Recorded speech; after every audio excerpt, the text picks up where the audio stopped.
नमस्कार, मैं हूँ नेहा और आप देख रहे हैं फर्स्ट बिहार झारखंड। इस वक्त मेरे पीछे के बैकग्राउंड को देखकर आपको समझ में आ रहा होगा कि मैं इस वक्त ग्राउंड पर हूँ, यानी कि बिहार में विधानसभा चुनाव नजदीक है, तो हम अलग अलग क्षेत्रों में घूम रहे हैं। अलग अलग क्षेत्रों का भ्रमण करके वहाँ की चीज़ों को जान रहे, समझ रहे हैं। पॉलिटिकल के अलावा बिहार और कितना बदला है 5 साल में, बिहार में और कितने बदलाव होने बाकी है, ये सब कुछ जान रहे हैं। जब हम जहानाबाद संसदीय क्षेत्र आए तो हमने यहाँ पर एक ऐसा स्कूल देखा जिस पर सबकी निगाहें टिकी हुई है। पिछले 1 साल से इस स्कूल की खूब बातें हो रही है। हमने भी जब इस स्कूल के बारे में जाना तो हम सोचे जब हम जहानाबाद जाएंगे तो वहाँ जाकर खुद देखेंगे कि आखिर ये स्कूल है क्या जो इसकी खूब बातें हो रही है। मेरे पीछे आपको यहाँ पर दिख रहा होगा, इस स्कूल का नाम है सूर्या वर्चस स्कूल, जो मनीष कुमार खुद IITian है, उनके द्वारा संचालित किया जा रहा है, चलाया जा रहा है। तो हम इस स्कूल में आए हैं और भी इन्फॉर्मेशन लेंगे और भी कुछ जानेंगे कि स्कूल में यहाँ पर किस तरीके की पढ़ाई होती है और यहाँ पर जब स्टूडेंट आते हैं तो क्या अलग है इस स्कूल में। वैसे तो बिहार में ढेर सारे स्कूल्स हैं, लेकिन जब हम सूर्या वर्चस स्कूल की बात कर रहे हैं तो यहाँ पर क्या अलग है, यहाँ किस तरीके की पढ़ाई होती है, क्योंकि हमने इस स्कूल के बारे में ढेर सारी बातें सुनी है। जब हम यहाँ स्कूल में आए हैं तो ये देखिए यहाँ का गार्डन है, ये एंट्रिंग पॉइंट है, यहाँ से ये शुरू होता है और मेरे आगे आपको ये स्कूल दिखाई दे रहा होगा। यहाँ पर तमाम जहानाबाद के अलावा अलग अलग क्षेत्रों के बच्चे आते हैं और पढ़ाई करते हैं। हमने आपको बताया कि जब हम सूर्य वर्चस स्कूल आए हुए हैं जहानाबाद में, ये स्कूल, इस स्कूल की हमने खूब चर्चा सुनी, तो हमने सोचा कि हम यहाँ आते हैं, हम देखेंगे। तो यहाँ जब हम आए हैं तो यहाँ के डायरेक्टर सर, यहाँ के फाउंडर सर हैं मनीष कुमार, IITian हैं, इनसे हम बातचीत करेंगे। सर, इस स्कूल के बारे में हम पिछले 1 साल से बहुत सारी बातें सुन रहे हैं, तो हमने सोचा कि जब हम यहाँ पर आए हैं तो इस स्कूल को देखेंगे। आप जहानाबाद में इस स्कूल को खोले और क्या मतलब पहला थॉट क्या था कि स्कूल यहाँ पर खोलना है? एक्चुअली मैम, अगर थोड़ा सा बैकग्राउंड में जाएंगे तो हम लोग यहीं के रहने वाले हैं। ये हमारे पैटर्नल विलेज यहाँ से हार्डली 2-3 किलोमीटर्स हो गए हैं। और ये अलग बात है कि चूँकि हमारे ग्रैंडफादर गया चले गए थे तो हमारी शिक्षा दीक्षा वहाँ से हुई, हमारे फादर की भी वहीं से हुई। बाद में वो हम सिलेक्शन हुआ IIT में, तो IIT खड़गपुर चले गए, वहाँ से इलेक्ट्रिकल इंजीनियरिंग BTech ऑनर्स किया और फिर इंडियन इंजीनियरिंग सर्विसेज के थ्रू रेलवे ज्वाइन किया। वहाँ 8-9 साल रहने के बाद हमने अपनी कोचिंग क्लासेस स्टार्ट की। बट ये पूरी जो लंबी जर्नी है तो इसके दौरान एक जो बात बहुत कचोटती रही या बुलाती रही हमें, वो थी कि जो घर जहाँ से हम लोगों ने ये सब कुछ पाया वहाँ से हम दूर चले आए हैं।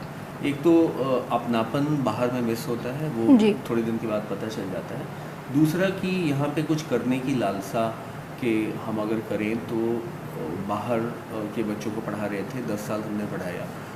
वो भी भारत के ही बच्चे हैं, लेकिन ये लोकल बच्चे हमारे यहाँ सफ़र हो रहे हैं, ये इलाका सफ़र हो रहा है। तो ये एक बहुत बड़ा फैक्टर था जिसने हमें इस डिसीजन को लेने में मदद किया कि हम वहाँ से वापस आएँ और स्कूल को अपने लोकेलिटी में खोलें।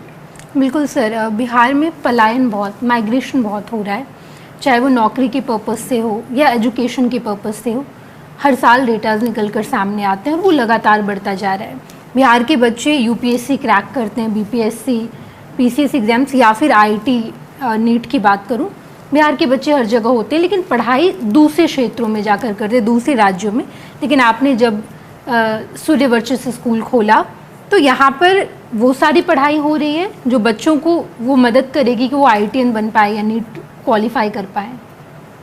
यस मैम, हमारा दूसरा जो बहुत बड़ा ध्येय है कि जो आपने राइटली कहा कि एजुकेशन के क्षेत्र में हो या एम्प्लॉयमेंट के क्षेत्र में हो, और यहाँ से बहुत ज़्यादा पलायन हो जाता है, माइग्रेशन हो जाता है। तो हमारा जो एम है वो है कि और ऐसा क्यों होता है, क्योंकि ये जो सेंटर्स जहाँ पे पलायन हो रहा है वो ऑलरेडी एजुकेशनल हब्स हैं। तो अगर हम एक सेंटर ऑफ एक्सेलेंस यहीं खोल दें तो शायद वो बच्चे बाहर जाने से बच जाएंगे। और बाहर जाने से रोकने का और कोई मकसद नहीं है। एक छोटा सा बच्चा अभी जस्ट 10th को पास हुआ है, 14-15 साल का बच्चा होता है, और बाहर में रहने के लिए वो इक्विप्ड नहीं है, इतना इमोशनली मैच्योर नहीं है, उसको खाना ठीक से नहीं मिलता और उसी में उसको एकदम इंटेंस पढ़ाई भी करनी है। तो हम चाहते हैं कि आने वाले दिनों में हम एक सेंटर ऑफ एक्सेलेंस इसको बना दें कि जो भी जिस भी चीज़ के लिए वो पटना जा रहे हैं या दिल्ली जा रहे हैं या कोटा जा रहे हैं वो सारी चीज़ें यहाँ पे मिलें। और इसी बाबत हम यहाँ पे क्लास 9th ऑनवर्ड्स ही नीट एंट्रेंस एग्ज़ाम, मतलब medical entrance exam, IT entrance exam, NDA entrance exam या कोई क्लैट में जाना चाहते हैं तो उसके लिए बच्चों को थोड़ा ओरिएंटेशन करना शुरू करते हैं, थोड़ा उनको उस दिशा में उनकी पढ़ाई भी शुरू करवा देते हैं, सो दैट वो जब 11th-12th में जाएँ और जब एक्चुअली उनके सामने चीज़ें आएँ तो उनके लिए ये चीज़ें थोड़ी ईजी हो जाए। बिल्कुल सर, बिहार में एजुकेशन एक बड़ा, ऐसा कह सकते हैं कि बहुत 70% ऐसे क्षेत्र है जहाँ पर बहुत अच्छे से एजुकेशन नहीं पहुँच पा रहा है। इसके पीछे की शायद ये वजह है कि इकॉनमिकली वो बहुत ज़्यादा स्ट्रांग नहीं है। जहानाबाद के जिस क्षेत्र में आपका स्कूल है आसपास बहुत गांव का एरिया है, रूरल एरियाज़ है, तो क्या फीस स्ट्रक्चर वैसा है कि स्टूडेंट यहाँ आ पाए, ये अफोर्ड कर पाए? मैम, एक प्राइवेट ऑर्गेनाइजेशन हम जो हैं तो पहले तो हमारा एम है कि जितने हमारे टीचर्स हैं वो सब बाहर से हैं और बहुत हाईली क्वालिफाइड हैं। नॉर्मली हमारे जितने भी टीचर्स हैं वो सारे के सारे पोस्ट ग्रेजुएट हैं जिस सब्जेक्ट में हम लेते हैं, प्लस B.Ed होते हैं, प्लस उनको एक्सपीरियंस होता है। तो बाहर से उनको लाने का, यहाँ रहने का और वो सारा खर्चा हम देते हैं। तो इसके लिए एक चीज़, चूँकि गवर्नमेंट की बात अलग है, गवर्नमेंट वो फंडिंग अपने टैक्स से करती है, बट जब तक कोई भी centre at least centre of profit नहीं बन जाएगा तब तक वो सस्टेन नहीं कर पाएगा। मतलब कुछ दिन तो चल पाएगा लेकिन फिर नहीं चल पाएगा। तो इस तरह की स्कूल्स अगर आप देखेंगे गुड़गांव में हो या दिल्ली में हो या पटना में हो तो उनका जो फ़ी है, लेकिन फिर भी हमने उसको फ़ी को बहुत ही रैशनलाइज कर दिया है और बहुत ही कम रखने की कोशिश की है इस एरिया को देखते हुए। लेकिन एक पॉइंट के बियॉन्ड जाना हमारे लिए मुश्किल होता है क्योंकि जो इंफ्रास्ट्रक्चर है, जिस तरह की हम फैसिलिटीज़ देना चाहते हैं वो टॉप क्लास देना चाहते हैं, टॉप ऑफ द नेशन, और जो टीचर्स हम दे रहे हैं वो टॉप ऑफ द नेशन दे रहे हैं। तो हमें थोड़ा मतलब वैसा रखना पड़ता है फ़ीस स्ट्रक्चर भी कि वो हमारे टीचर्स की सैलरी और बाकी जो स्टाफ है उनकी सैलरी और बिल्डिंग मेंटेनेंस इसमें वो एटलीस्ट उसको वो केटर कर पाए। बिल्कुल सर, इस स्कूल के इंफ्रास्ट्रक्चर के बारे में भी हमने बहुत देखा भी और सुना भी बहुत था। इससे पहले कंप्यूटर लैब या इसके अलावा लाइब्रेरी, वो तमाम चीज़ें कैसी है, हम चाहेंगे कि वो तमाम चीज़ों को भी हम देखें और बाकी चीज़ें भी हम जानें आपसे। जी जी, अभी ऑलरेडी आप देखेंगी तो जितने IIT से रिलेटेड और मेडिकल से रिलेटेड जितनी बुक्स हैं, we have all of them, all the study material, all the physics, chemistry and maths books. कौन कौन सी बुक्स है सर ये बता दीजिए। यहाँ पर 9th के स्टूडेंट, 9th तक के स्टूडेंट है राइट? अभी 9th तक के स्टूडेंट। ओके, और उनके लिए ये सारे बुक्स है, आए यहाँ पर पढ़ें उसके बाद रख दें। हाँ, जैसे ये जो top of the notch books हैं, फॉर एग्जांपल ये ग्रेज एनाटमी है हमारे पास मैम, ये मेडिकल में फर्स्ट ईयर स्टूडेंट्स को लगता है। ओके, बट अगर बच्चे को कुछ रेफरेंस करना है अभी 11th-12th लेवल पे तो ये उनके लिए बुक है। प्लस जो भी रेस्निक हैलिडे, ये एटकिंस जोन्स की physical chemistry, organic chemistry by Solomons Fryhle, तो जो भी रिक्वायर्ड है वो बुक्स हमारे पास अवेलेबल है यहाँ पे। बिल्कुल, ये एरिया भी बिल्कुल, सारे क्लासरूम जब हम जाकर देख रहे हैं तो एक तो सनलाइट बहुत अच्छी आ रही है यहाँ पे और सफोकेशन नहीं, बिल्कुल भी नहीं हो रहा है। बिहार के अमूमन हर स्कूल में हम जाकर देखते हैं, ऐसा शायद ही कहीं मिल रहा है। तो ये बेस्ट लगा अभी तक का जितना हम लोगों ने देखा, ये लाइब्रेरी बेस्ट है सर आपकी। एक्चुअली मैम हमारा मानना भी है और आप भी देखेंगे कि until and unless आपको बहुत अच्छा फील हो अंदर से फील आगे होना कहीं पे, चाहिए। उसके बिना आप कोई भी ग्रेट वर्क नहीं कर सकते हैं। तो पहले True. तो एम ये है कि आप एक जगह पे आएँ तो आपको लगे कि आहा बहुत बढ़िया और हम यहाँ बैठ के पढ़ें। इतना अच्छा अगर लगने लगे तो ऑटोमेटिक फिर एम्बियंस आपको हेल्प करती है। बाकी आपका एफर्ट और डेडिकेशन तो आगे रहता ही है। बिल्कुल सर। म्यूज़िक क्लासेस भी होती है यहाँ पे? जी म्यूज़िक क्लासेस होती है मैम। और हमारे से एक बहुत ही अकाम्प्लिश्ड म्यूज़िक टीचर है। ओके। और अभी तो किसी क्लास में शायद और बाकी वाद्य यंत्र ले गए होंगे। हारमोनियम है, गिटार है, तबला है, बोंगो है, अभी हम और सितार, तानपुरा ये ला रहे हैं, लेकिन कैलकाटा में मिलता है। And we want to source the best, जो भी अपने फील्ड में जो बेस्ट हो तो वील बी गेटिंग, अभी within 15 days will get. उसके लिए स्पेसिफिक स्पेशल सा फर्नीचर भी हम लोगों ने बनवाया है। और हमारे में कि पर स्टूडेंट हम एक कंप्यूटर देंगे, नो शेयर, सो दैट कि ऐसा ना हो कि जो थोड़ा हिचकिचा रहा हो बच्चा वो जी। चुपचाप बैठा हुआ और बाकी लोग माउस और कीपैड चला रहे हैं। तो ये भी वैसे स्पेशियस सा है, टीचर्स यहाँ पे रहेंगे। और यहाँ पे तकरीबन हम एक साथ कितने स्टूडेंट बैठ सकते हैं? 30 और 32 ओके, 32 अप्रॉक्स। 32 चिल्ड्रन बैठ सकते हैं। अभी हम जब यहाँ पर आए तो स्टूडेंट नहीं है, क्योंकि मेरे ख्याल से 2-3 बजे के आसपास का समय है और इस वक्त सारे स्टूडेंट की छुट्टी हो गई है, राइट सर? Yes. मॉर्निंग अभी चल रहा है school? Morning 7:30 to 155। 1:55। Okay sir. तो अभी यहाँ पर स्टूडेंट नहीं है, लेकिन हमने कोशिश की है कि लैब या फिर लाइब्रेरी और इसके अलावा क्लासरूम्स कैसे हैं वो हम आपको दिखाएं। जब हम आ रहे थे तब स्टूडेंट की छुट्टी हो रही थी, तो आप तस्वीरों में देख पाएंगे कि जितने स्टूडेंट हैं वो लाइन लगाकर, यानी कि कतारबद्ध तरीके से आगे निकले, उसके बाद बस पर बैठकर वो अपने अपने घर गए हैं। लेकिन जब हम स्कूल आए हैं तो बाकी तमाम चीज़ें आपको ज़रूर दिखाएंगे। हमने स्कूल की बाकी तमाम चीज़ें तो देखी ही सर, लेकिन ये एरिया कितना बड़ा है इसके बारे में बताइए। ये एरिया अराउंड 5 एकड़ है मैम, 7 एकड़ के आसपास। और हम चाहते हैं कि बच्चों को एक प्रॉपर खुला सा माहौल मिले। आजकल के ज़माने में शहरों में भी जगह कम ही मिल रही है, गाँव में भी जगह तो है लेकिन प्लेइंग एरिया स्पेसिफाइड नहीं है, बहुत कम है। तो बच्चे आके यहाँ उन्मुक्त रूप से, खुले रूप से दौड़ें, खेलें और एंजॉय करें। क्योंकि आज जो उन्होंने दौड़ भाग कर लिया तो पूरी ज़िंदगी तक उनका स्वास्थ्य जो है वो अच्छा रहेगा। और एक अगर उनको आदत पड़ जाती है हेल्दी लाइफस्टाइल की, तो हम चाहते हैं वो इंटीग्रेटेड हो जाए, उनके अंदर बिल्कुल। इनकलकेट हो जाए।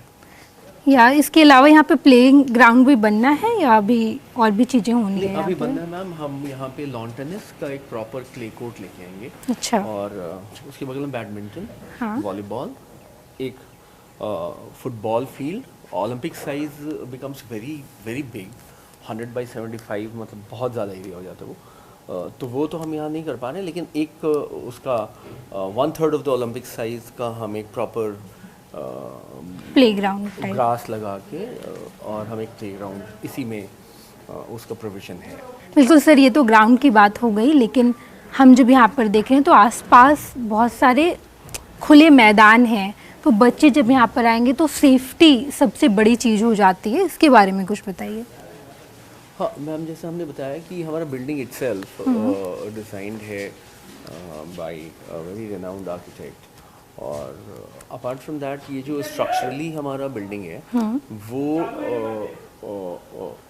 जोन 4 को, चूँकि हम जोन 4 में, अर्थक्वेक जोन 4 में है, अबाउट 200 किलोमीटर फ्रॉम नेपाल है रेडियली, तो उसके हिसाब से बिल्ट है कि अबाउट 8.5 रिक्टर स्केल तक ये उसको विथस्टैंड कर सकता है। और चूँकि एक पब्लिक बिल्डिंग है तो इसकी सेफ्टी फैक्टर 1.5 टाइम्स होती है, ये कोड कहता है, तो उसी हिसाब से बना हुआ है। तो इसमें बच्चों की सेफ्टी का हम लोगों ने प्रॉपर ध्यान रखा हुआ है। बिल्कुल सर, यहाँ की जो सॉइल है वो पहले गई उसे लैब में जाकर जी हमने पहले मैम सॉइल टेस्टिंग करवाया, फिर उस सॉइल टेस्टिंग का जो वो आया वो कंप्यूटर में फीड होता है, फिर साइमुलेशन होता है और उसके बाद फिर ये बिल्डिंग डिज़ाइन होता है कि इसका फाउंडेशन कैसा होगा, इसके फाउंडेशन में कितना कंक्रीट, कितना आयरन, कितना सीमेंट और कितना सैंड जाएगा, और फिर वहाँ से सारी चीज़ें की गई हैं। और अक्षरशः जो भी ड्राइंग में दिया है उन्होंने एग्जैक्टली हू बहू टू द लास्ट हम लोगों ने उसको कॉपी किया है। बिल्कुल, जब हम इस स्कूल में आ रहे हैं सर, ये स्कूल बिल्कुल नहीं लग रहा है, ऐसा लग रहा है किसी कॉलेज में आए हैं, क्योंकि जब हम दूसरे राज्य में कॉलेजेस देखते हैं तो वो बिल्कुल ऐसा ही दिखाई देता है। तो कौन से यहाँ पर किस तरीके से ये कॉलेज बना? मैम थोड़ा ये बात बहुत सारे लोग कहते हैं कि इतना बड़ा बनाने की क्या ज़रूरत है, ऐसा बनाने की क्या ज़रूरत है, बट हमारा मानना है कि बिल्डिंग भी आपको इंस्पायर करती है। ट्रू। हम लोग IIT खड़गपुर में जब एंटर करते हैं आप बिल्डिंग में, तो सामने में आपके पास एक 14 फ्लोर का लाइब्रेरी है और एकदम ह्यूज सी बिल्डिंग है, और वो इतनी टॉल बिल्डिंग है कि ऐसा लगता है ऊपर से कह रही है कि मैं इतना ग्रैंड हूँ, मैं इतना ग्रेट हूँ, तो तुम्हें भी ऐसा ग्रेट होना चाहिए। तो बिल्डिंग आपको इंस्पायर करती है, उसकी आर्किटेक्चर जो है इंस्पायर करती है, वो कितना अच्छा लग रहा है वो इंस्पायर करती है। तो हम लोगों ने इसका ध्यान रखा है और हम चाहते हैं कि एक बड़ा इंस्टीट्यूट बन के आज से 500 साल तक भी यहाँ पे खड़ा रहे और बच्चों को वो चीज़ें देता रहे। शायद हम लोग तो नहीं होंगे उस वक्त तक, लेकिन जो इसकी फ़िलॉसफी है वो फिर भी काम करती रहे। और ऐसा करके हमें लगता है कि शायद 500 साल, 1000 साल अगर ये इंस्टीट्यूशन रहती है तो हम भी इसके साथ साथ ज़िंदा रहेंगे। बिल्कुल सर। एक और बड़ी यूनिक बात है कि मैम हम जहाँ पे हैं यहाँ से महज 25 किलोमीटर दूर तारिगना एक जगह है जिसको आजकल मसौड़ी बुलाते हैं, दोनों बुलाते हैं ऑल्टरनेटली, और वहाँ पे आर्यभट्ट जी की ऑब्जर्वेटरी थी। और चूँकि वहाँ स्काई बहुत डार्क होता था तो वहाँ से एस्ट्रोनॉमिकल ऑब्जर्वेशंस बड़े आसानी से हो जाते थे।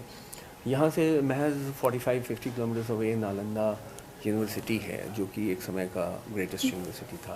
यहाँ से 50 किलोमीटर दूर पटना में अपने समय के ग्रेटेस्ट लोग, चाहे वो भगवान बुद्ध हों, चाहे महावीर हों, या वैशाली में भगवान महावीर, और चंद्रगुप्त, चाणक्य, समुद्रगुप्त, अशोका, जो ग्रेटेस्ट ऑफ द रूलर्स हुए इंडिया के, वो हैं। यहाँ से 50 किलोमीटर दूर यहाँ पे गया है जहाँ बुद्धा ने एनलाइटनमेंट प्राप्त किया, ज्ञान प्राप्त किया। तो हमें ऐसा लगता है कि हम ऐसे बीच में रह के इतने ग्रेट लोग हैं कि वो हमें हमेशा इंस्पायर करते हैं, वो हमारे बच्चों को भी इंस्पायर करते हैं। और अगर उनके चरण के धूल बराबर भी हम कुछ कर पाएँ तो हम समझेंगे कि हमारी ये ज़िंदगी सार्थक है। बिल्कुल सर, बहुत बहुत धन्यवाद, आपने ढेर सारी जानकारी दी। हम जब यहाँ से गुजर रहे थे तो हमने देखा कि वहाँ बोर्ड लगा हुआ है सूर्य वर्चस्व स्कूल, तो हमें लगा कि क्या है कैसा, और जब हम यहाँ पर आए तो आपने बहुत बहुत सारी जानकारी दी, बहुत बहुत धन्यवाद इसके लिए। सर खुद IITian हैं और सर मैम दोनों मिलकर इस स्कूल को संवार रहे हैं, बना रहे हैं। बच्चे जो हैं वो दूसरे राज्य ना जाए, मेन मकसद यही है। रोजगार के पर्पज़ से तो जाहिर है पलायन हो ही रहा है, वो सरकार की जिम्मेदारी है, लेकिन यहाँ के जो आम लोग हैं इन लोगों ने भी कदम उठाया है और उसके बाद इतने शानदार स्कूल बना है यहाँ पर।